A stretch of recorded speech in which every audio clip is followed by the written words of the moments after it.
ایک اسی طرح کا بڑا انٹرسٹنگ کیس علی امین گنڈاپور صاحب کے حوالے سے جو ہے داخل ہو گیا ہے الیکشن کمیشن میں.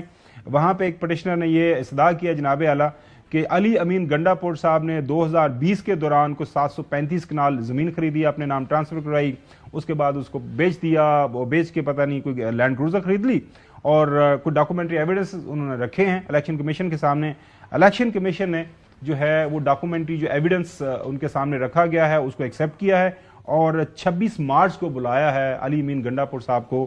وہ سوالات جو ان کے حوالے سے ریز کیے گئے ہیں ان کی یہ پراپرٹی کی جو ٹرانزیکشن ہے.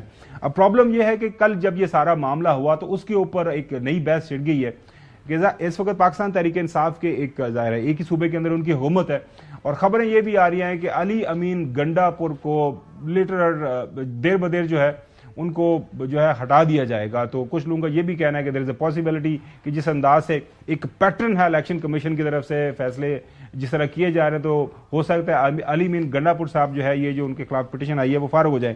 لیکن ہمارے دوست جاوید لطیف صاحب وہ اس حوالے سے اپنی ایک مختلف رائے رکھتے ہیں. ظاہر ہے وہ حلقے کی سیاست کرتے ہیں, ان کو پتہ ہے کہ جب اس طرح کے فیصلے ہوتے ہیں, اس طرح کی چیزیں ہوتی ہیں تو اس کا اثر پڑتا ہے اور اثر جو ہے وہ بے شک فیصلہ کسی ادارے کی طرف سے کیا جا رہا ہے لیکن پولیٹیکل پارٹیز کو وہ بیگیج اٹھانا پڑتا ہے.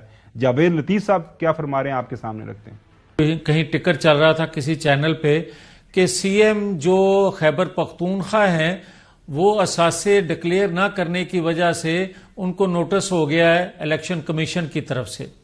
بھائی بات یہ ہے کہ کل کو اگر اثاثے واقعتاً انہوں نے ظاہر نہ کیے ہوں گے اور اس پر وہ ڈسکوالیفائی ہو جائیں گے تو کہا یہ جائے گا کہ جناب بڑی زیادتی ہے, ایک بندہ برداشت نہیں ہو سکا. ناظرین, اسی پروگرام کے دوران پھر جب ان سے پوچھا گیا کہ آپ کی حکومت تو بن گئی ہے, ظاہر ہے مائنورٹی حکومت ہے, تو مائنورٹی حکومت جو ہوتی ہے اس کی جو ظاہر ہے پاور سینٹر ہے اس کے پاس نہیں ہوتا, وہ پاور سینٹر کہیں اور جگہ پہ ہوتا ہے.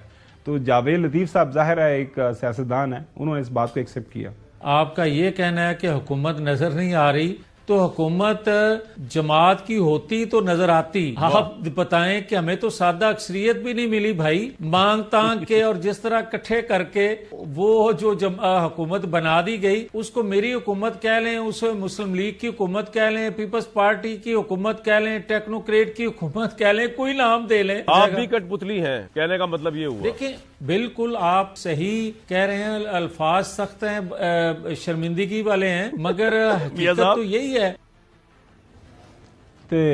تسی ویسے کی اس حکومت کی گنڈ ہو کس طرح, مطلب 4-5 نام لیے ہیں جاوید لطیف صاحب نے. جاوید لطیف صاحب کی اپنی رائے ہے, آپ نے تو مطلب یعنی یقین کریں کہ ہم روزہ مس کر سکتے ہیں رمضان میں, لیکن جاوید لطیف صاحب کا 100 ہم مس نہیں کر سکتے اس پروگرام میں. یعنی مطلب وہ کوئی ایسا دن نہیں ہے, میں نے جب دیکھا ہوگا جاوید لطیف صاحب کی وہ باتیں بھی عجیب کر جاتے ہیں سم ٹائم, تو اسی پر ہم تبصرہ مانگ رہے ہیں. دیکھیں پالیسی اسٹیٹمنٹ نہیں ہے, he is not even a part of a parliament, he is not even a part of a government. یار وہ غلط بات کر رہے ہیں, آپ ان کو بناتے ہیں جناب. اب دیکھیں میری بات سنیں, وہ بات کیا کر رہے ہیں, وہ ایک بات کر رہے ہیں جس کا کوئی ثبوت ان کے پاس نہیں ہے. وہ کہہ رہے ہیں ہماری مائنورٹی گورنمنٹ ہے, ہماری پھڑے دڑے کی حکومت ہے, ہمارے پاس میجورٹی نہیں ہے. وہ غلط بات کر رہے ہیں. اگر ہماری سنگل میجورٹی ہوتی تو ہماری حکومت ہوتی. بالکل صحیح بات کر رہے ہیں. تو یہ بات درست ہے کہ جی ان کے پاس میجورٹی نہیں ہے, کولیشن گورنمنٹ ہے, لیکن کولیشن گورنمنٹ کے پاس کٹ پتلی یا ان کے الفاظ ہے نا, میں تو اگری نہیں کرتا. جو کولیشن گورنمنٹ ہے وہ 2/3 اکثریت کے قریب پہنچ چکی ہے, بڑی طاقتور حکومت ہے. اور یہ جو احتجاج کا کرنے کی لگا رہے ہیں نا, دھمکیاں لگا رہے ہیں, ان کو اتنی مار پڑنی ہے, اتنی مار پڑنی ہے. جو احتجاج کرنے پی ٹی آئی والے کہہ رہے ہیں کہ ہم یہ کریں گے, ہم لانگ مارچ کریں گے, تو لانگ مارچ کریں.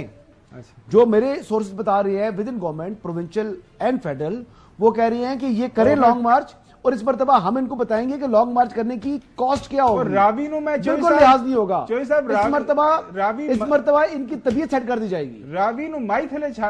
طبیعت سیٹ ہوئی ہے کہ نہیں آپ کی 8 فروری کو, پہلے برملا اعلان کریں گے. یہ لانگ مارچ کریں 25 نہیں, یاد ہے نا وہ 25 نہیں بھول گئی ہے, وہ 2 بہت زیادہ طبیعت سیٹ ہونی ہے. ملک کو ڈیسٹیبلائز کرنے کی کسی کو پرمیشن نہیں ملنی, کوئی اجازت نہیں دینی انہوں نے, اور یہ کریں گے. بالکل ان کو کسی کو اجازت ملک کے اندر جو ہے عدم استحکام پھیلانے کی بالکل نہیں ملے گی. اچھا